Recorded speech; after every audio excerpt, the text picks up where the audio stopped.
అటు తర్వాత యేసు దేవాలయములో వానిని చూచి, ఇదిగో స్వస్థత నొందితివి, మరి ఎక్కువ కీడు నీకు కలగకుండానట్లు ఇకను పాపము చేయకుమని చెప్పగా. మీ గృహములో దేవుని కనికరము నిలిచి ఉండాలంటే మనం చేయాల్సిన పని ఏంటి?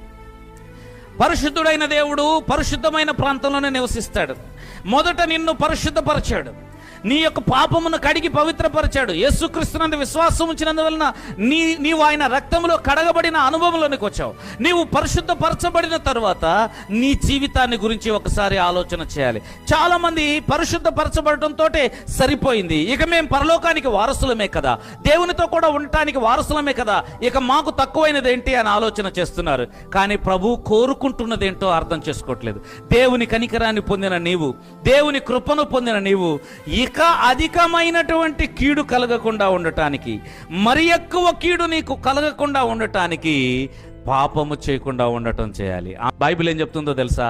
కృపా గృహములోనికి వచ్చిన మనము, దేవుని యొక్క గృహములోనికి వచ్చిన మనము, కనికర గృహములోనికి వచ్చిన మనము, దేవుని యొక్క గొప్ప కనికరము చేత కృప పొందుకొని, దేవుని ఆశీర్వాదం పొందుకొని, రక్షింపబడి ప్రభు యొక్క బిడ్డలుగా ఉండటానికి తీర్మానం చేసుకొని, ఇదిగో దేవుని యొక్క కృప పొందుకున్నటువంటి మనము ఇక మీదట పాపముతో సంబంధం లేకుండా జీవించటానికి పుట్టామని మర్చిపోకూడదు.